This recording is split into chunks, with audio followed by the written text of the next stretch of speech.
আমার কাকু এই যে বাবা আসছে।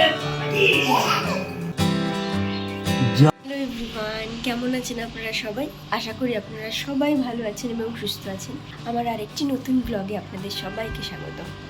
চলে এলাম আবার একটি বড় ভিডিও নিয়ে। আপনাদের তো বলেইছিলাম যে আমি চেষ্টা করব সপ্তাহে 2 বা 1টা দেওয়ার, তো সেই হিসেবেই আর কি ব্লগটা শুরু করছি। কারণ আজকে যাওয়ার আছে একটি শুভ কাজে। তো কোথায় যাচ্ছি, কি করছি সেটা তো আপনাদের অবশ্যই দেখাবো। আপনারা অবশ্যই সঙ্গে থাকুন। সকাল সকাল আমি ঘুম থেকে উঠে সব কাজ ছেড়ে স্নান করে নিয়েছি, দেখতেই পাচ্ছেন চুলটা ভিজে, পুজোও দিয়ে নিয়েছি। এবার আমি আস্তে আস্তে রেডি হবো। ছেলেটা উঠে গেছিলো, ওকে আবার একটু ঘুম পাড়িয়ে দিয়েছি খাইয়ে, আর ওর বাবা এখনও শুয়ে আছে। এবার সব আস্তে আস্তে উঠবে আর কি, আমি ততক্ষণে রেডিটা হই। চলুন তাহলে আজকে ব্লগটা শুরু করছি, আপনারা পুরোটা অবশ্যই দেখবেন। এই যে আমার পাপা ঘুম থেকে উঠে গেছে, ও কিশমিশ খাচ্ছে। কি খাচ্ছ পাপ্পা, কি খাচ্ছ বলো বলো? হ্যাঁ কিমি। ওই শোনা সব বলতে শিখে গেছে। খাও খাও খাও। আর এদিকে আমি রেডি হয়ে গেছি। পাপা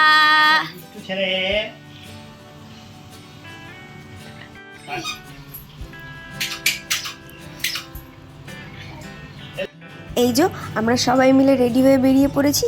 এবারে গাড়িতে উঠে আমরা রওনা দেব। আসলে আমরা যাচ্ছি তারকেশ্বর। আমার ছেলেকে আজকে ন্যাড়া করাতে হবে, সেই চুল বাবার পায়ে দিতে হবে, এটাই আমার শ্বশুরবাড়ির নিয়ম। তো সেই অনুযায়ী আমরা সবাই বেরিয়ে পড়েছি তারকেশ্বরের উদ্দেশ্যে।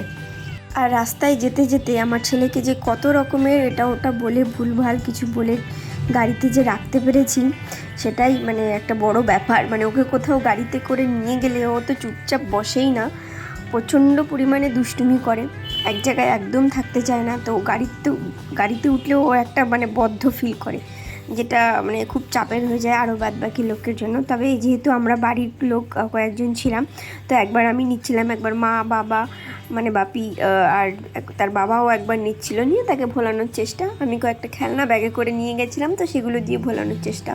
আমরা কাছাকাছি এসে গেছি তারকেশ্বরের একটা পেট্রোল পাম্পে একটু দাঁড়িয়েছিলাম, আর তারপরে ওখান থেকে আবার রওনা দিয়ে একটা কিছুটা এগিয়ে গিয়ে আমরা একটা চায়ের দোকানে দাঁড়িয়েছিলাম।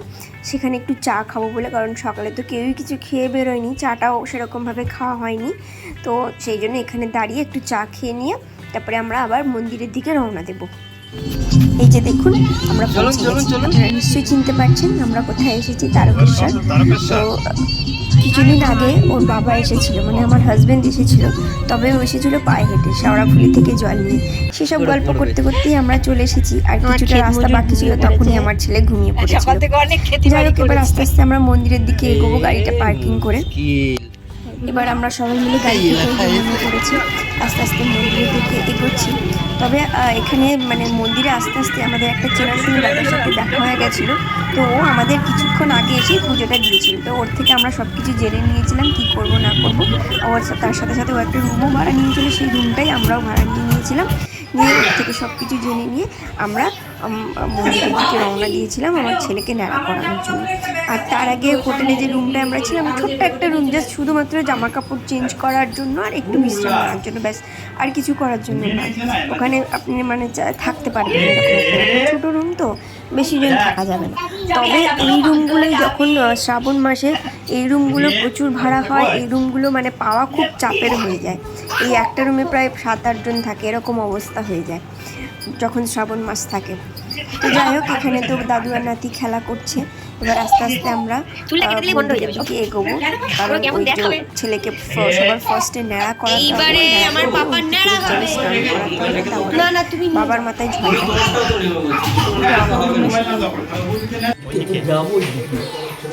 এই চুল এক্ষুনি পড়ে যাবে।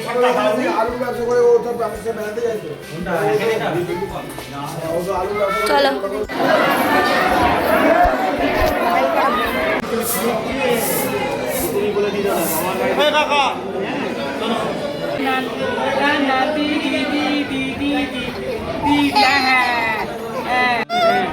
আমার টাকা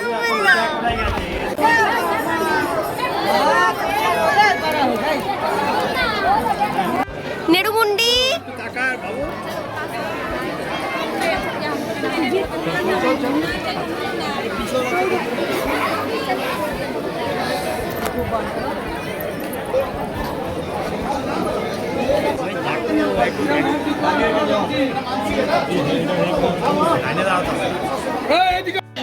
হ্যাঁ, গন্ধ বেরোচ্ছে।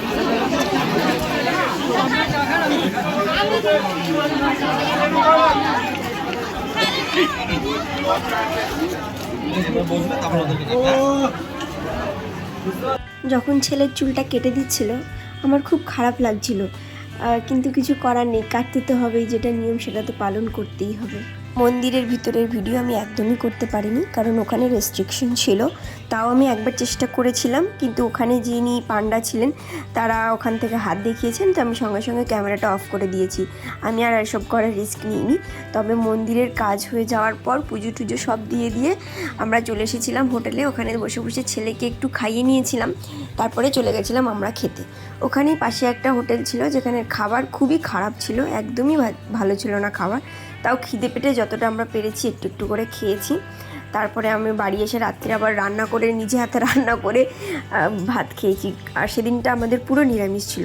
তো খাওয়া দাওয়া হয়ে যাওয়ার পর আমাদের কিছু কেনাকাটার ছিল, মানে আমার শাশুড়ি ওই ঠাকুরের জিনিসপত্র কিছু কেনাকাটা করেছিল। আর আমার ছেলে এদিকে বায়না করছিল ওর বাবার কাছে একটা খেলনা কিনবে বলে। আমি কিন্তু ছেলের খাবারটা বাড়ি থেকেই বানিয়ে নিয়ে গেছিলাম, ওকে আগে খাইয়ে নিয়েছিলাম, তারপরে আমরা খেতে গেছিলাম। কি ডামরু? কি আমি দিচ্ছি বাবা, দিচ্ছি। এই যে এইগুলো কি লাবু বানাও না, না লাবু দিতে হবে না, ডামরু দরকার হয় কিনা। আচ্ছা দাও। দাঁড়াও, আনছি, আমি আনছি, দাঁড়াও। এইটা নেবে না? হ্যাঁ, এটা 50 টাকা দিয়ে নিয়ে নাও। হ্যাঁ, 60 টাকা বলছি, এটা 50 দিয়ে দিই। এইটা না, এটা এই হলুদটা দিয়ে দিই। ক্যাশ দিতে হবে, তুমি দাঁড়াও, বাড়ি থেকে নিয়ে আসো।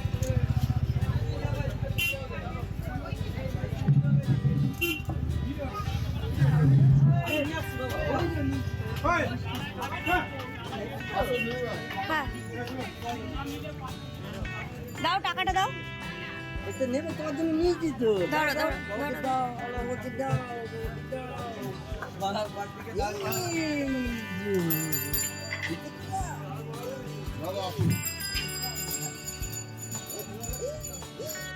আমাদের কিছু কেনাকাটা ছিল, সেটা হয়ে গেছে। আর ছেলেকে একটা ছোট্ট খেলনা কিনে দেওয়া হয়েছে, যেটা ও কিছুক্ষণই রাখবে, এরপরেই ওটা ভেঙে যেতে চলেছে।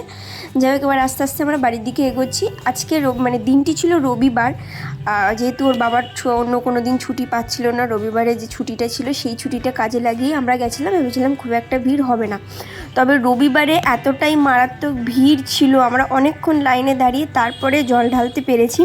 তো তাও আমি জল ঢালতে পারিনি, আমার হাজব্যান্ডই জল ঢেলেছে। আর প্রচুর ভিড় থাকার কারণে আমরা মেয়েরা সাহস করিনি। আমার হাজব্যান্ড আর তার মা, মানে আমার শাশুড়ি পাশে ছিল, তারা দুজন মিলে সব করেছে। আমি ছেলেকে নিয়ে দূরে দাঁড়িয়েছিলাম, আমি আর বাপি। যাওয়ার সাহস করিনি, এত ভিড় ছিল পুরো চেপে দেওয়ার মতন। তো যাই হোক, আমাদের সব কাজ কমপ্লিট। আমার ছেলে ন্যাড়া করানো হয়ে গেছে। ন্যাড়া করানোর পর ওর ফেসটা কেমন লাগছে আপনারা অবশ্যই কমেন্টে জানাবেন। আর আমরা আসার পথে প্রায় সন্ধে হয়ে গেছিলো, মানে ওখান থেকে আমরা বেরিয়েছিলাম 3:30 4টে।